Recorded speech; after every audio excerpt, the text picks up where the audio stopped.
Good morning dear student. बहुत दिनों बाद मूल्यांकन बोर्ड परीक्षा का मूल्यांकन की वजह से हम वीडियो नहीं डाल पा रहे थे।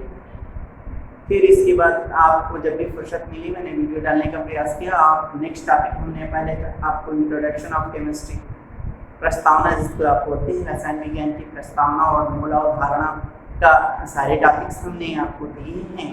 आपने उसका अध्ययन कर लिया होगा। अब हम नया टॉपिक शुरू करते हैं, परमाणु संरचना। परमाणु संरचना में आपने पढ़ा होगा क्या? परमाणु में आप परमाणु की परिभाषा पढ़ेंगे। परमाणु की परिभाषा को बताया सबसे पहले महत्वीकरणांक की बात करें तो महत्वीकरणांक ने बताया ब्रह्मांड सूक्ष्मतम कणों से मिलकर बना है, लेकिन उसका नाम नहीं दिया था। तो महत्वीकरणांक के बाद 1804 की बात करते हैं। 1804 ईस्वी में जोसेफ थॉमसन ने इसके बारे में जिक्र किया कि जो द्रव्य होता है वो अति सूक्ष्म कणों से मिलकर बना होता है, जो स्वतंत्र अवस्था में नहीं रह सकता, अविभाज्य होता है, अविनाशी होता है, परमाणु कहलाता है। हमने इसको भी आपके डाल्टन का परमाणुवाद आपको प्रस्तावना में पढ़ाया, इंट्रोडक्शन ऑफ केमिस्ट्री में पढ़ाया होगा। फिर हमने आपको बताया कि परमाणु क्या होती है, तो हमने इसकी आधुनिक परिभाषा भी बतलाई होगी कि परमाणु स्वतंत्र अवस्था में रह भी सकता है और नहीं भी रह सकता है। रासायनिक अभिक्रिया की इकाई होता है परमाणु कहलाता है, और परमाणु विभाज्य है। इसके मूल कण जो अस्थायी मूल कण होते हैं वो इलेक्ट्रॉन, प्रोटॉन और न्यूट्रॉन होते हैं। इसके अतिरिक्त meson, pi meson, neutrino, antineutrino, positron, ये भी उसके अस्थायी कण होते हैं जो परमाणु के अंतर्निहित होते हैं। तो तीन मूल कण की बात कर रहा हूँ जो अस्थायी होते हैं, वो है इलेक्ट्रॉन, प्रोटॉन और न्यूट्रॉन। तो जो परमाणु को पढ़ना है तो परमाणु की संरचना को पढ़ना होगा। परमाणु किन किन से मिलकर बना है तो आप मुख्यतः जान गए होंगे कि मुख्य मूल कण क्या है, इलेक्ट्रॉन, प्रोटॉन और न्यूट्रॉन। तो इलेक्ट्रॉन कहाँ स्थित होता है, प्रोटॉन कहाँ स्थित होता है, न्यूट्रॉन कहाँ स्थित होता है, यह जानने से पहले जाने इलेक्ट्रॉन, प्रोटॉन, न्यूट्रॉन की खोज किसने की।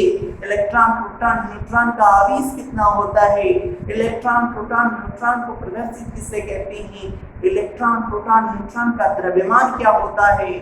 तो इनको पढ़ने के लिए एक चार्ट बनाएंगे हम। चार्ट पे भी आपको पढ़ने के तरीका बताएंगे।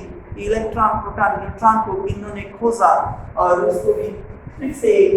तो परमाणु की बात किया तो परमाणु क्या है, तो परमाणु क्या है आपको बताया गया कि परमाणु रासायनिक अभिक्रिया की इकाई होता है। यह तीन मूल कणों से मिलकर बना होता है जिसे आप इलेक्ट्रॉन, प्रोटॉन और न्यूट्रॉन कहते हैं। इलेक्ट्रॉन, दूसरा है प्रोटॉन और तीसरा है न्यूट्रॉन। इलेक्ट्रॉन को आप ई से प्रदर्शित करते हैं, प्रोटॉन को आप ई से प्रदर्शित करते हैं और न्यूट्रॉन को एल से प्रदर्शित करते हैं। और इसका एक ट्रिक है, ईटा पर नाच, ईटा पर, ईटा पर नाच ना। अच्छा, कंडीशन क्या है, टी फॉर इलेक्ट्रॉन होता है और टी फॉर थॉमसन। तो इसके खोजकर्ता की बात करूं तो खोजकर्ता की भी बात यही कर देते हैं। तो इसके खोजकर्ता कौन हो गए, तो कहेंगे sir J Thomson, J Thomson, J Thomson. किसी किसी किताबों में थॉमसन लिखा हो। इसके खोजकर्ता पी भाग क्या फंसाएगा, प्रोटॉन, आर भाग क्या फंसाएगा, रदरफोर्ड। तो अर्नेस्ट रदरफोर्ड। किसी किसी किताबों में गोल्डस्टीन को कहा गया है। तो गोल्डस्टीन ने कैनाल कणों की खोज की थी, न कि प्रोटॉन की। प्रोटॉन जो नाम जो है दिया है रदरफोर्ड ने। न से क्या फंसाएगा, N for neutron, H for Chadwick. तो न्यूट्रॉन की खोज कराई जेम्स चैडविक, जेम्स चैडविक। आपने क्या पढ़ा, इलेक्ट्रॉन को प्रदर्शित करते हैं तो पी से प्रदर्शित करते हैं। इसके लिए ट्रिक क्या पढ़ा, बीटा। प्रोटॉन को किससे प्रदर्शित करते हैं, पी से प्रदर्शित करते हैं। इसके लिए ट्रिक क्या पढ़ा आपने, पर पी पर प्रोटॉन दिया था रदरफोर्ड और न्यूट्रॉन को प्रदर्शित करते हैं n से, और इसको जानने के लिए हमें पढ़ना चाहिए तो पूरा पढ़ा हमने इलेक्ट्रॉन, प्रोटॉन और न्यूट्रॉन को क्या पर ना चाहिए। तो ई फॉर इलेक्ट्रॉन की खोज थॉमसन ने किया, ई फॉर प्रोटॉन की खोज अर्नेस्ट रदरफोर्ड ने किया, न्यूट्रॉन ना चाहिए मतलब न्यूट्रॉन की खोज चैडविक ने किया।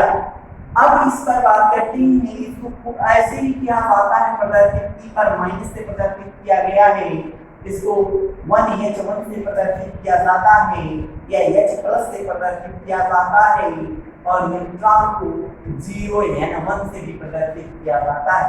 तो ये प्रदर्शित करने के ट्रिक हुए और जान लें आप। और कहता है कि सर इलेक्ट्रॉन का द्रव्यमान क्या होता है एटॉमिक मास यूनिट में, AMU में।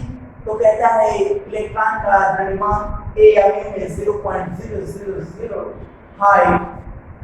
0.00055 AMU होता है, जिसको लगभग नगण्य मानते हैं। और कहता है इसका द्रव्यमान प्रोटॉन के द्रव्यमान के बराबर, हाइड्रोजन परमाणु के द्रव्यमान के बराबर होता है AMU 1.00728 AMU, इसको आप पढ़ लेते हैं 10.008 जो कि हाइड्रोजन परमाणु का द्रव्यमान होता है उसके बराबर, और ये इसके द्रव्यमान के लगभग बराबर होता है।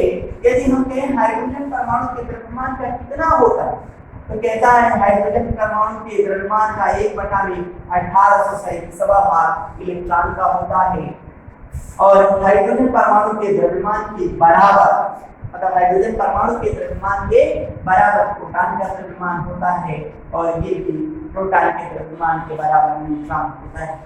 आवेश की बात करें तो इलेक्ट्रॉन पर ई पर एक माइनस दिया है, तो रहने एक आवेश रखता है प्रोटॉन पे। हमने अभी आपको बताया इसे H प्लस से भी प्रदर्शित करेंगे, तो H प्लस का मतलब 1 प्लस है, तो इस पर एक धनावेश होता है और इस पर कोई आवेश नहीं होता है, इसलिए इसे विद्युत राशि कहा जाता है। कहता है कितना आवेश होता है सर, तो आप बता देंगे 1.67 × 10 के घाते -19 कूलम होता है, क्योंकि आवेश का मतलब क्या होता है कूलम होता है। सॉरी आवेश किसका है इलेक्ट्रॉन का, तो माइनस में होगा -1.67 × 10⁻19 कूलम, और इसको बदलाना होगा तो 1.67 × 10⁻19 कूलम। देख रहे हैं धन है और एक ऋण, और इसका होता है 0 क्योंकि ये होता है उदासीन। कहता है सर द्रव्यमान बतलाइए ऐसे यूनिट में जिसका हम जानते हैं जनरली, तो कहता है कि सर ग्राम में बताइए चाहे किलोग्राम में बताइए, तो हम पहले किलोग्राम में बता दें और उसको ग्राम में भी बता दें। तो इलेक्ट्रॉन का जो द्रव्यमान होता है वो क्या कितना होता है, तो इलेक्ट्रॉन का द्रव्यमान 9.1 × 10⁻31 kg होता है किलोग्राम में, और कहता है कि सर इसको ग्राम में बदल दीजिए तो 9.1 × 10⁻28 ग्राम। आप जानते हैं कि 1 किलोग्राम में 1000 ग्राम होता है, यदि हम इसमें 1000 से गुणा कर देंगे तो यह हो जाएगा, क्योंकि 10⁻3 आए तो प्लस हो या माइनस से घट जाएगा। कंडीशन यहाँ पर क्या आ जाती है, हाइड्रोजन परमाणु का द्रव्यमान क्या होता है, तो हाइड्रोजन परमाणु का जो द्रव्यमान होता है वो जान लें तो 1.67 या 6-8 भी लिखता है इस रूप में, गुणे 10 के घाते -27 किलोग्राम। ग्राम में चले जाए तो क्या आएगा 1.67 × 10⁻24 ग्राम, और लगभग इतना ही द्रव्यमान इलेक्ट्रॉन का होता है। इसको नोट कर ले। इलेक्ट्रॉन की खोज 1897 में हुई, प्रोटॉन की खोज 1919 में हुई, चैडविक ने न्यूट्रॉन की खोज 1932 में। इसको भी हम नेक्स्ट टॉपिक पढ़ते हैं इलेक्ट्रॉन की खोज कैसे हुई। तो इलेक्ट्रॉन की खोज की बात आप तो केवल जानते हैं कि इलेक्ट्रॉन की खोज थॉमसन ने 1897 में की, लेकिन आप पूरा नहीं जानते। पूरा जानने के लिए आप जाने इलेक्ट्रॉन की खोज कैसे हुई, तो इलेक्ट्रॉन की खोज के लिए पहले हम बात करते हैं कैथोड किरणों की खोज किसने की। तो कैथोड किरणों की बात आई तो कैथोड किरणें कैसे बनाया गया, तो कैथोड किरणों की बात आई तो जूलियस फ्लकर का नाम आता है।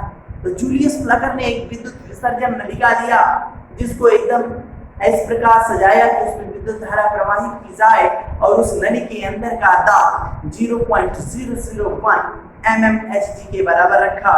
वैक्यूम पंप से उसके अंदर का दाब इतना निर्धारित किया, मतलब 10 के घाते ऋण 3 mmHg पारे के दाब के बराबर का अंदर दाब स्थित किया और इसके बाद उच्च वोल्टता की विद्युत धारा प्रवाहित की, जैसा कि मैंने चित्र में प्रदर्शित किया। इलेक्ट्रॉन की खोज की मैं बात कर रहा हूं तो उससे पहले हम कैथोड किरणों की खोज की भी बात कर रहे हैं। कैथोड किरणों की खोज की बात में आया जूलियस फ्लकर का नाम।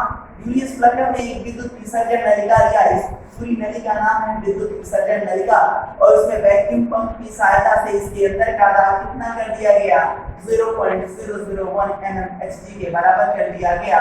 तत्पश्चात इसमें इसे उच्च वोल्टता के विद्युत धारा के स्रोत से जोड़ा गया और इसमें उच्च वोल्टता लगभग आप बोल सकते हैं सर 10 से 20,000 वोल्ट, 10 से 20,000 वोल्ट की विद्युत धारा प्रवाहित किया गया।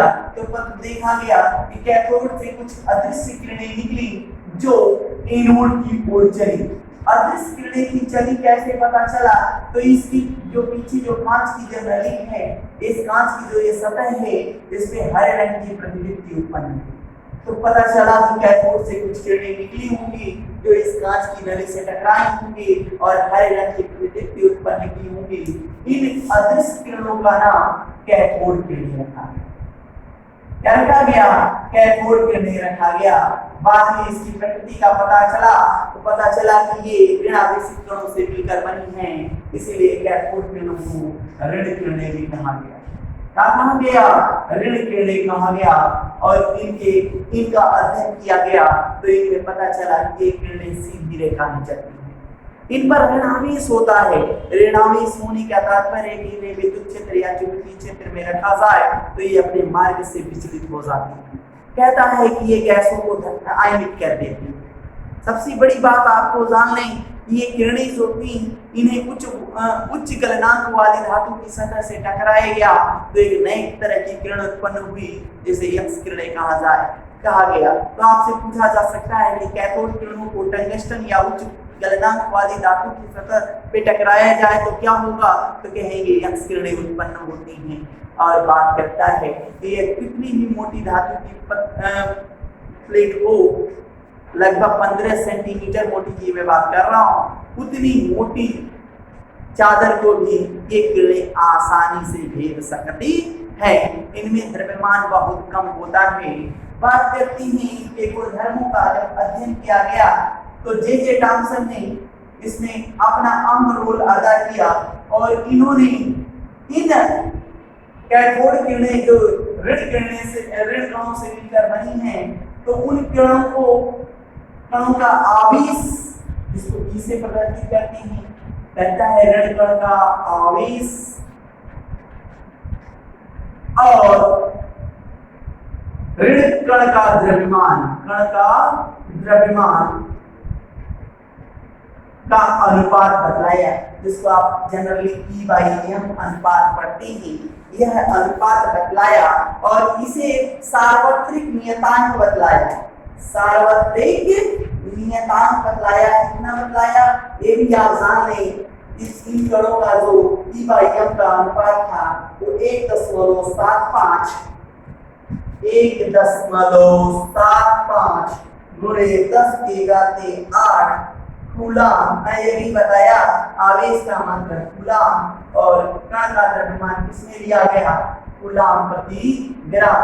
यह एक नियतांक बतलाया, सार्वत्रिक नियतांक बतलाया।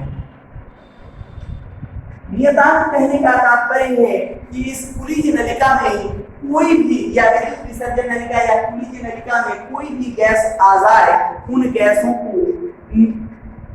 के लिए जो E/M का मान होता है वो एक निर्धारित होता है, वो परिवर्तित नहीं होता तो ई बाई एम का मान किस कण के लिए, किस मूल कण के लिए नियतांक बतलाया गया है, तो इलेक्ट्रॉन के लिए ई बाई एम का मान किसी भी गैस के लिए नियतांक बतलाया गया। किसने बतलाया? जे थॉमसन ने। और इसी का अध्ययन करके इन ऋण आवेशित कणों का नाम इन्होंने जे थॉमसन ने क्या रख दिया? इलेक्ट्रॉन। क्या रख दिया? इलेक्ट्रॉन। तो इलेक्ट्रॉन के लिए ई बाई एम का मान किसी भी गैस के लिए सार्वत्रिक नियतांक होता है।